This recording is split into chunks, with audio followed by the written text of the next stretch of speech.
इसरो ने जो ये सफलता हासिल की है, ये एक दो दिन की नहीं बल्कि कई दिनों की, कई महीनों की कड़ी मेहनत है, कई सालों की कड़ी मेहनत है। और इसके लिए बकायदा एक आर्टिफिशियल मून बनाया गया था और प्रधानमंत्री ने इस पूरे प्रोसीजर को समझा।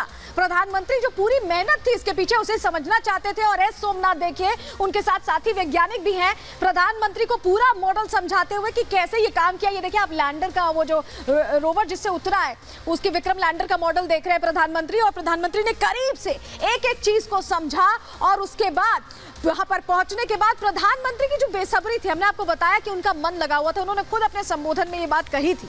तो बेसब्री की वजह क्या थी, अब आपको वो समझा देते हैं। क्योंकि प्रधानमंत्री बाहर थे, ऐसे में वो जल्द से जल्द भारत आना चाहते थे। उन्होंने 23 अगस्त को देखिए शाम 6:04 पर चंद्रयान की लैंडिंग, उस समय प्रधानमंत्री मोदी मुलाकात के लिए उत्सुक हो गए क्योंकि सफल लैंडिंग हुई। पूरी दुनिया ये देख रही थी, ये खुशी मना रहे थे। प्रधानमंत्री विदेश से भी जुड़े हुए थे, लेकिन मुलाकात को उत्सुक थे क्योंकि वो पर्सनली मिलना चाहते थे, कांग्रेचुलेट करना चाहते थे। पीएम उस वक्त साउथ अफ्रीका में मौजूद थे, वहां पर सम्मेलन चल रहा था, उसमें शामिल होने के लिए पहुंचे थे। उसके बाद पीएम मोदी ग्रीस यात्रा पर रवाना हो गए थे।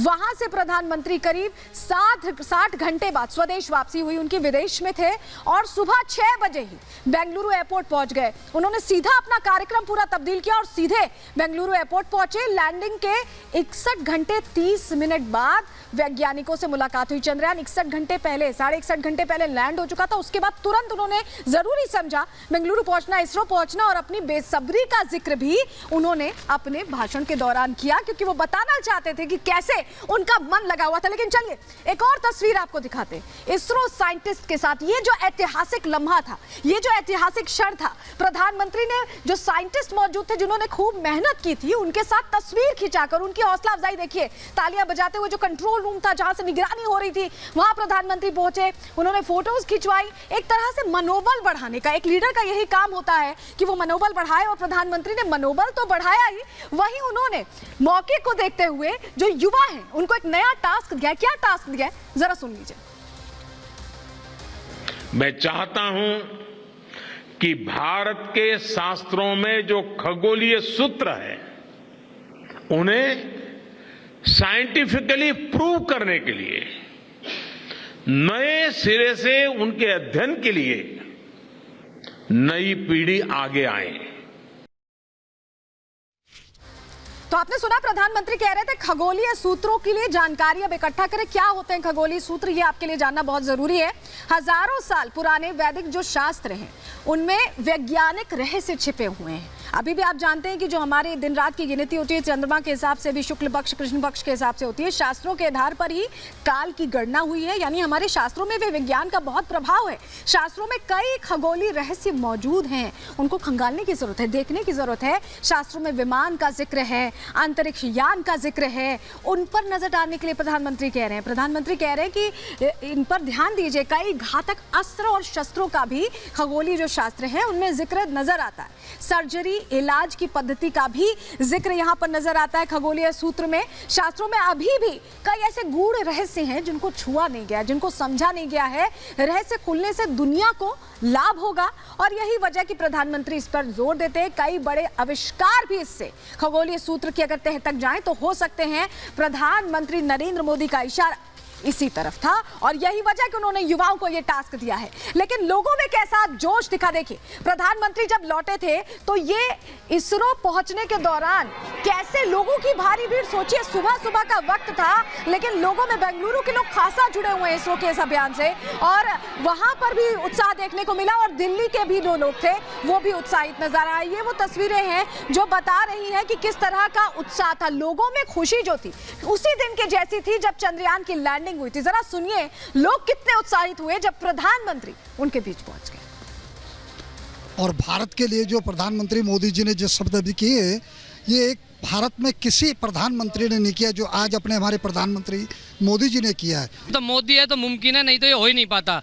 मोदी का रॉकेट था जो चंद्रयान वहां तक पहुंच गया, नहीं तो कोई और सरकार होती, कोई और होता तो ये पहुंचना नहीं था किसी भी हाल में। और हमें गर्व है हमारा प्रधानमंत्री ऐसा है जिसने पूरे विश्व में हमारा डंका बजवा दिया है कि चंद्रमामा दूर के, हमारे लिए चंद्रमामा दूर के थे, लेकिन हमारे आने वाले नस्लों के लिए चंद्रमामा बिल्कुल नजदीक के।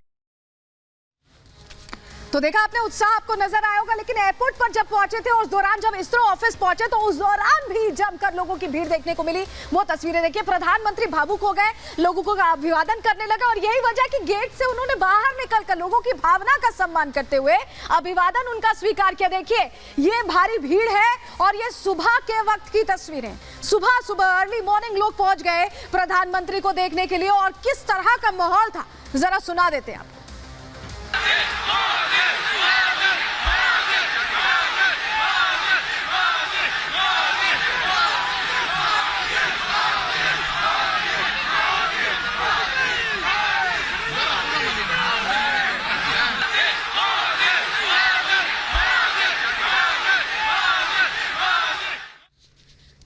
तो ये जो भारी भीड़ पहुंची थी ये प्रधानमंत्री की हौसला अफजाई तो करने देखने के लिए पहुंची थी कि प्रधानमंत्री कैसे उत्साहित है, और ये भीड़ बता रही थी कि लोगों में अपने प्रधानमंत्री के पहुंचने से उत्साह दोगुना हो गया। सुनिए जरा किस तरह का पूरा समा बना था उस दौरान।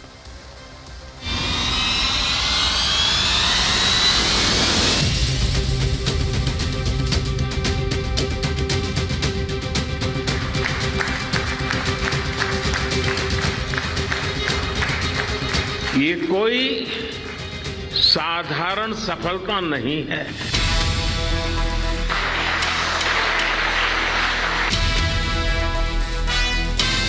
आप सबको सैल्यूट करना चाहता हूं।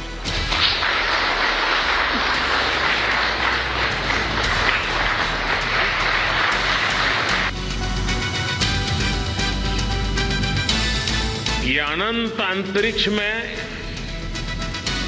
भारत के वैज्ञानिक सामर्थ्य का शंखनाद है।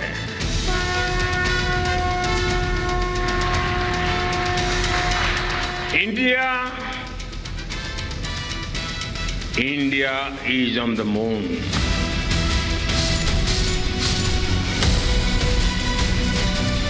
मून लैंडर ने अंगद की तरह चंद्रमा पर मजबूती से अपना पैर जमाया हुआ है। जिस स्थान पर चंद्रयान 3 का मून लैंडर उतरा है, अब उस पॉइंट को शिव शक्ति के नाम से जाना जाएगा।